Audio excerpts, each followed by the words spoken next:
خوش اومدید به چنل نوالیسم مدرن که درش مبانی عرفان سرخپوستی و کاستاندا رو به زبان ریاضی و مدرن آنالیز می‌کنیم.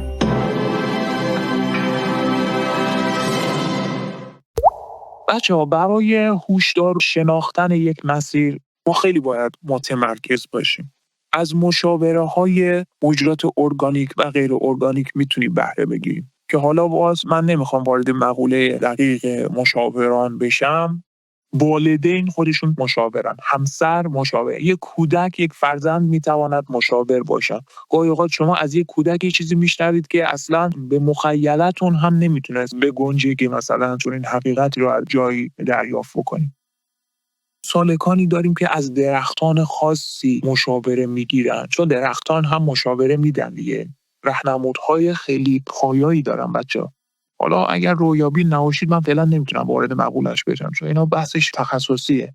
توی یک جلسه باید قشنگ بپردازیم به مقوله راهنمودهای مشاوران ارگانیک و غیر ارگانیک. و به همین ترتیب گیاهان اقتدار هم همینطور. یک ابر، اتفاقا همین پریروز بود بچه‌ها، من از ابر یک مشاوره گرفتم. تو باورتون نمیشه. به طبیعت رفتم، چون سوال داشتم رفتم تو طبیعت. مثلا دیگه ذهنم خیلی شلوغ شده بود. رفتم توی طبیعت، چون طبیعت در دسترس ماست. نشانه‌های پرندگان، پروازهای پرندگان رو دیدم و اون احساسی که بهم غالب میشد رو تحلیل می‌کردم. شرط لازمش اینه که گفتگوی درونیتون رو کاهش بدید. پرواز پرندگان ممکنه یه چیزایی بهتون بگم. با توجه به اینکه باز خیلی درگیری درونیم زیاد بود، نتونستم فوکوس کنم روی پرواز پرندگان. علائم گمراه کننده‌ای دیدم. نشون دهنده اینه که پرندگان برای هر کسی نشانه‌های خیلی واضحی ندارن. اگر اینکه کار کشته باشه، حالا ما که هیچی نیستیم مثلا، کار نداریم. تا اینکه یک ابر گنده‌ای اومد و دوره خورشید رو گرفت. دستم رو دراز کردم و مستقیما فریاد زدم سوالم رو. بعد نشستم، اصلا ذهنم ساکت شد. حدوداً 10 ثانیه ساکت شد. بعد بدنم به من گفتش که اوکی شد، تو جوابت رو گرفتی، تمام شد.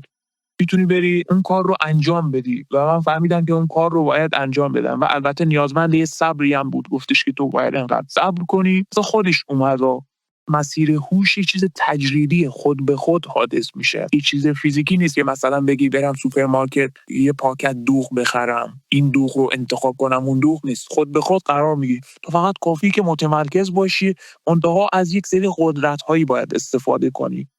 اینو خواستم فعلا فقط تحت عنوان یک مثال بهتون بگم. که بهم گفت که صبر داشته باشم، سالک چیزی جز صبر و ارادهش ندارد و اون رو انتخاب کنم و اون مسئله هم انتخاب کردم و دیگه هم اصلا اهمیتی نداره اصلا چی میشه، جواب میگیرن جواب نمیگیرن. مهم اینه که من سازماندهی کردم و الان در مسیر هوشم. ارتعاش من تو مسیر هوشه. دقت میکنید؟ حالا در بین مشاوران که حالا ما واردش نشدیم، من میخوام روی یکی تکیه بکنم که همونطور که حدس میزنید قدرتمندترین مشاور در دسترس یک مبارزه. اسمش هست مرگ. در مورد مرگ حالا میدونید دیگه، طیف مشاوره ها زیاده. سنگ مشاوره میده، درخت مشاوره میده، گیاه مشاوره میده، موکل، متفق، مرگ که ناشناختنیه و اما اقسام مشاوره ها وجود داره. مشاوره مرگ یک ویژگی مشخصه‌ای که داره اینه که صریحه. تکان پیوندگاهی که ناشی میشه رو شما حس میکنید. حالا باز ممکنه شما سوال بپرسید بگید که چه شکلی اصوات رو تفکیک بکنید، که اون هم باز به مقوله پیوند با تجربه برمیگرده و زمان میبره. یک سری اصوات ارگانیک هست، یک سری اصوات اصلا منشأ ارگانیک نداره. چه شکلی صوت‌های ارگانیک رو از غیر ارگانیک تشخیص بدیم که حالا در جلساتی من بهتون میگم. و بدین ترتیب شما میتونید بفهمید دیگه بعضی از مشاوره ها هم ناکارآمد خواهد بود دیگه، واضحه. اما چیزی که من به تجربه کشف کردم و همونطور دون خوان هم بهش اشاره میکنه، قضیه مشاوره با مرگ.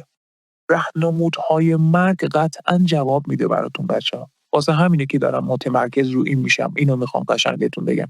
اما اصلا مرگ چیه؟ مرگ کلا یه چیز ناشناختنیه، اما یک سایه غیر ارگانیکی هستش که من یک بار توی یکی از جلسات رویابینیم بچه‌ها باهاش ملاقات داشتم. حالا در حدی چند دقیقه هم بهتون بگم. کلا قضیه مرگ و مشاوره با مرگ به دو دسته تقسیم میشه. یا نیاز به احضار مرگ، یا اون فرشته مرگ یا اون غیر ارگانیک مرگ هست یا نیست. که من همون یه باری که احضار کردم برای 77 پشتم بسته. حالا برای من هوش نداره دیگه. حالا چیز ممکنه برای شما برعکس باشه. شما باید تست بکنید. من نمیتونم برای شما کلی بگم. خیلی‌ها هستن اسرائیل رو احضار میکنن. من کاری ندارم. من یه بار توی دقت دوم متمرکز شدم بهش. الان بهتون میگم. شما باید ببینید کدوم یکی براتون میصفه. و دومین روش نیاز به احضار فرشته مرگ نیست. احضار مرگ یک سری آدابی داره، نیازمند تمرکز توی فرکانس‌های آلفا هست، به خصوص وقتی که شما میخواید به خواب برید. یک سری ترفندهایی هستش که با قوه قصد خودتون باید تصویرسازی کنید. باید پیامتون رو با این تصویرسازی به مرگ بدید که من میخوام با تو ملاقات بکنم. که حالا من باش کار ندارم، توصیه هم نمی‌کنم. دلیلش هم اینه که چون یک موجود غیر ارگانیکی هستش که تقریبا در بین همه موجودات غیر ارگانیک موج الکترومغناطیسیش قدرت ماکسیموم داره. اصلا مرگ چرا بهش میگم؟ دقیقاً به خاطر اون الکتریسیته بی‌نهایتی که داره باعث مرگ ما میشه. اون بند سیمین ما رو پاره میکنه، اون چیزی که کالبد رویای ما رو به کالبد فیزیکی متصل میکنه. بند سیمین دیگه. اون خودش از جنس الکترومغناطیسه. ببین دیگه مرگ چه قدرتی داره که اون رو باید تفکیک کنه. چیزی که باعث میشه بعد از اینکه رویاهامون رو میبینیم برگردیم به بدنمون. رو دقت میکنید؟ اسرائیل اون رو میاد قطع میکنه. که حالا یکی از روش‌های خلق شکل فکریش اینه که شما فرشته مرگ رو مجسم کنید در بهترین و زیباترین حالت ممکن، نه از این خزعبلاتی که گفتن شنل سیاه و نمیدونم دندوناش بیرونه و عصاد و از این چرت و پرت‌ها. نه، اتفاقا اسرائیل یکی از زیباترین فرشتگان تک عنصریه. حالا کار ندارم، نمیخوام واردش بشم. و در نتیجه وقتی میخواید ازش مشاوره بگیرید، ارتباط برقرار کنید، باید آمادگی زیادی داشته باشید از لحاظ الکترومغناطیسی دیگه. مثلا مستلزم سیو میزان زیادی انرژیه. بنابراین فعلا ما اینو میذاریم کنار چون بحثش تخصصیه. اما حالت دوم نیاز به احضار نیست، فقط شما قصدت رو متمرکز میکنی. یعنی 10 ثانیه، چه میدونم 5 ثانیه تو سکوت میشینی، متمرکز میشی به مرگ و مرگ رو خطاب میکنی. توی اون جلسه رویا بینیم بچه‌ها، من یه مدت خیلی توی این فازا بودم. یه بار خواستم اصلا ببینم و اون چیزی که دون خوان میگه رو من تجربه کنم. چون میدونید دیگه طبق آموزه های دون خوان یه سایه‌ای هستش پشت شانه چپه. با توجه به این آگاهی من آماده شدم توی یکی از جلسات رویا بینیم به پشت شانه چپم نگاه کنم.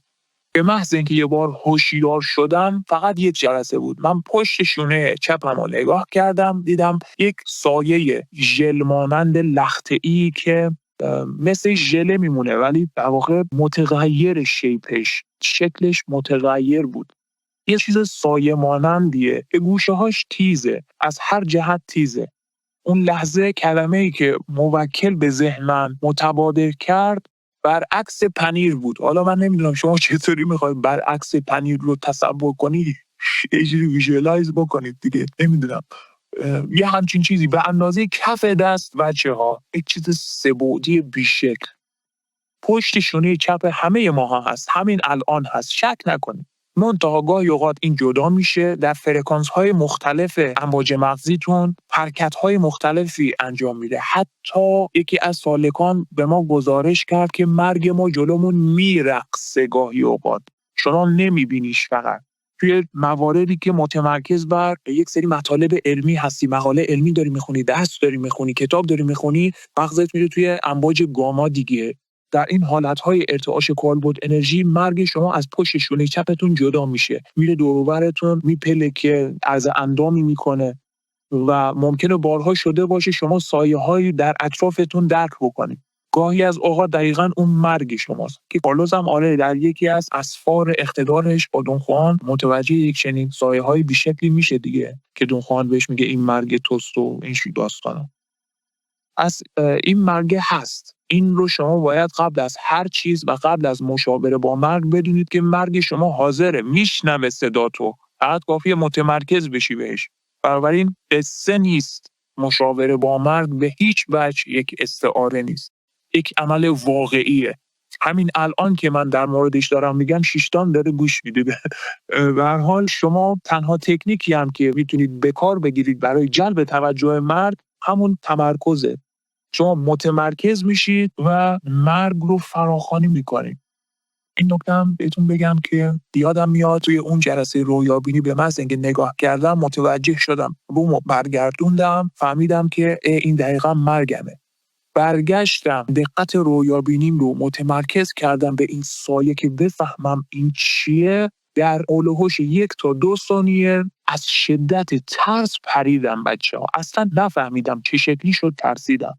یعنی شما به هیچ وجه وقتی هم که احضار میکنید نباید متمرکز بشید. که میگیم متمرکز شدن برای احضار نیست، برای جلب توجه مرگ فقط. اوکی؟ این نکته رو مد نظر داشته باشید. درست مثل پروازگرها هم همینطورن بچه‌ها. یه سری سایه‌های بیشکلی هستن که شما نمیتونی بهش متمرکز بشی. اصلا میبلعه تو رو، یعنی کل اتنشنت رو میخوره. شما فقط میتونی با زاویه مثلا 20 درجه‌ای نسبت بهش نگاه کنی تا یک ادراک کلی نسبت به اون شاکله‌ای که داره به دست بیاری. درست؟ حالا بچه‌ها اونطور که دونخوان هم میگه مشاوره با مرگ باعث چی میشه؟ ببینید متمرکز میشی، سوالت رو میپرسید از مرگ در همون راستای یافتن مسیر هوش.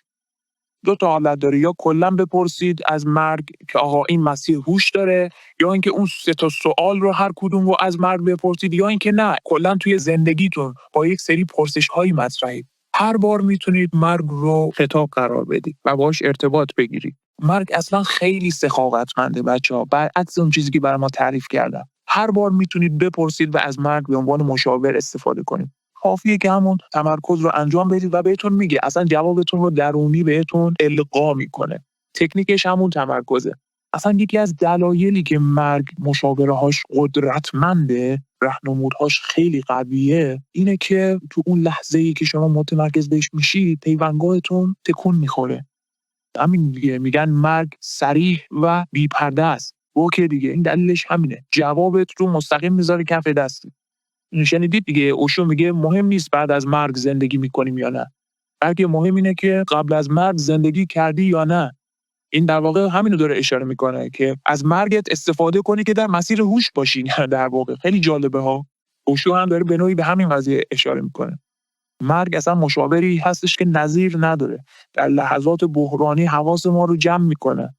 چیکار میکنه؟ مثلا وقتی شما متمرکز میشی به مرگ، بهت میگه آقا من اینجا کنارتم. نگرانی‌های دیگر تو اصلا توهمه. هیچ چیز ارزشمندتری از من وجود نداره. تو همین الان منو در آغوش بکش و از اون درگیری‌هایی که باش سر و کار داری دارن خفه میکنن تو رو خلاص شو. در واقع مشاوره مرگ به تو این رو میگه. هیچ چیزی مهمتر از این نیستش که الان در مسیر هوش باشی. مستقیم بهت میگه اینکه درگیری ذهنی روانی نداشته باشی. در واقع همین عمل دیگه به اعمالمون اقتدار کافی و قاطعیت لازم رو اعطا میکنه. بنابراین یادتون باشه مشورت با مرگ بسیار بسیار اپلیکیبل و کاربردی هستش در مسیر مبارز. یا آقا من همین الان مرگم کنارمه، احساس جاودانگی رو از تو میگیره. اینکه گاهی اوقات در توهم ماتریکسی، در اون واقعیت ساختگی ماتریکس به دام میافتی و میبینی هیچ راه فرار نداری، در ناامیدترین لحظات زندگی خودت وقتی متمرکز به مرگ میشی یک اسپیسی واسط ایجاد میکنه. دیگه بابا جان این جاودانه نیست، این توهمه، مثلا بیا بیرون. اون نفسه رو واسط ایجاد میکنه که به خودت بیای. اینا همه از اقتدار مرگ ناشی میشه بچه‌ها. چی شد؟ بچه‌ها داشتن تایپ میکردن. چیزی دارید بچه‌ها؟ سوالی اگر دارید بپرسید. اگر در نظر بگیریم طول موج‌های بزرگتر صلب‌تر است، آیا درست است که هر چیز که صلب‌تر است ارتعاش پایین‌تری دارد؟ ببینید ما صلبیت رو میایم بر حسب چگالی معنی میکنیم. هرچی چگالی بیشتر باشه جسمانیت و فیزیکالنس بیشتره، یا همون صلبیت. درد سر ما این بوده که تونالمند شدیم دیگه. این تن اگر کم تندی راه دلم کم زندی. بنابراین بچه‌ها مسیر هوش بدین معنا که درش ارتعاش بالاتری رو اخذ میکنیم مستلزم چگالی کمتره. مستلزم این هستش که از اون جسمانیت فاصله بگیریم کمی. اصلا دلیلش همینه که بچه‌ها گروه‌ها، یوگی‌ها، نمیدونم مردان معرفت دیگه، اهل تصوف، حتی خیلی از ساحران از جوامع کناری گیری می‌کردن. اینها همش تونال رو بزرگ میکنه دیگه، به فیزیک و جسمانیت در واقع ما رو محدود میکنه. یوگی هایی داریم که اصلا غذا نمیخورن، مستقیما از انرژی زمین و خورشید و اطراف استفاده میکنن و تغذیه میکنن. راهبه هایی داریم که در واقع اون تونال رو کوچیک میکنن دیگه تا بتونن ارتباطشون رو با تجرید حفظ بکنن یا به عبارت معادل ارتعاششون رو ارتقا بدن. خیلی ممنون که همراهمون بودین. حمایت از کانالمون فراموشتون نشه. سپاس بیکران.